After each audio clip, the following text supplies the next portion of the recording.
Pawan Kalyan seize the ship ఉదంతంలో మరొక కోణం ఇది.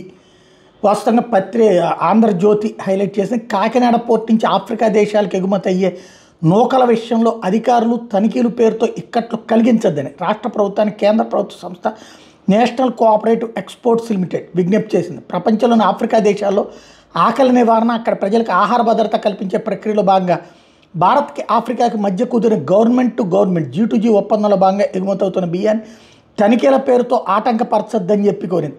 ఈ మేరకు తాజాగా రాష్ట్ర ప్రభుత్వంతో పాటు కాకినాడ జిల్లా కలెక్టర్ పాన్ మోహన్కి కూడా లేఖ రాసింది. G2G ఒప్పందంలో భాగంగా కాకినాడ యాంకరేజ్ పోర్ట్ నుంచి ఆఫ్రికా దేశాలకి NCEL నూక బియ్యాన్ని ఎగుమతి చేస్తుందని ఆ సంస్థ CEO అనుపమ్ కౌశిక్ వివరించారు. ఇందులో పోర్టిఫైడ్ రైస్ ఆనవాళ్లు ఉన్నాయనే కారణంతో కొంతకాలంగా బియ్యాన్ని స్వాధీనం చేసుకోవడంతో పాటు ఎగుమతి చేయకుండా కాకినాడ అధికారులు అడ్డుకోవడం తెలిసిందే. అయితే అది సరికాదని లేఖలో NCEL తన లేఖలో పేర్కొంది. ఎగుమతులకు ఆటంకం వల్ల ఆఫ్రికాతో భారతదేశానికి కుదిరిన G2G ఒప్పందానికి ఆటంకాలు కలుగుతున్నాయని అభ్యంతరం వ్యక్తం చేసింది. ఇదే విషయం మీద భారత విదేశీ వ్యవహారాల శాఖ తరచూ NCELకి మెయిల్స్, ఫోన్లు చేస్తూ ఎగుమతులు ఆగడం మీద ప్రశ్నిస్తోందని ఆ లేఖలో ప్రస్తావించింది. వాస్తవానికి రాష్ట్ర ప్రభుత్వం రైతుల నుంచి సేకరించిన ధాన్యాన్ని ఆడించడానికి మిల్లులకు ఇస్తుందని, ఇలా ఆడినటువంటి సందర్భంలో వచ్చే బియ్యాన్ని FCIకి అప్పగించే క్రమంలో కొంత బియ్యం తిరస్కరణ గురవుతాయని లేఖలో వివరించింది. ఇలా తిరస్కరణ గురైన బియ్యాన్ని మిల్లులు నూకగా ఆడించి బహిరంగ మార్కెట్లో విక్రయిస్తాయని, అవే నూకలు కేంద్రం తరపున తాము ఆఫ్రికా దేశాలకు ఎగుమతి చేస్తున్నామని వివరించింది. అయితే ఈ నూకల్లో పోర్టిఫైడ్ బియ్యం, ప్రభుత్వం సరఫరా చేసే ఉచిత బియ్యం ఆనవాళ్లు 0.01 నుంచి 0.1% వరకు ఉండడం అత్యంత సహజమని పేర్కొంది.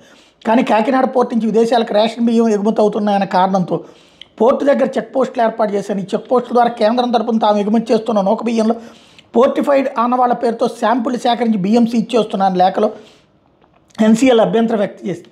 సీజ్ శాంపిళ్ల తనిఖీలతో ఆఫ్రికా దేశాలకు నూక బియ్యం ఎగుమతుల్లో ఇక్కట్లు ఎదురవుతున్నాయని, తద్వారా G2G ఒప్పందాలకు విఘాతం కలుగుతుందని దప్పట్టింది. ఈ నేపథ్యంలో ఆఫ్రికా దేశాలకు కాకినాడ పోర్టు నుంచి వెళ్లే నూక బియ్యం ఎగుమతులకు ఇబ్బందులు తీసుకురాకుండా నౌకల్లో లోడింగ్కి అనుమతించాలని కోరింది. మరోపక్క ఈ లేఖతో రాష్ట్ర ప్రభుత్వం సైతం నూక బియ్యం ఎగుమతి విషయంలో ఆంక్షలు లేకుండా ఆదేశాలు ఇచ్చేందుకు కసరత్తు చేస్తున్నట్టు సమాచారం. ఇదిలా ఉంటే కేంద్ర హోంశాఖతో పాటు సహకార శాఖ పరిధిలో NCEL పనిచేస్తుంది. గత కొన్నేళ్లుగా నూక బియ్యాన్ని సేకరించి కాకినాడ పోర్టు ద్వారా విదేశాలకి ఈ సంస్థ ఎగుమతి చేస్తుంది. గతేడాది కాకినాడ యాంకరేజ్ పోర్టు నుంచి పలు ఆఫ్రికా దేశాలకు 2.02 లక్షల మెట్రిక్ టన్నుల నూకను ఎగుమతి చేసింది.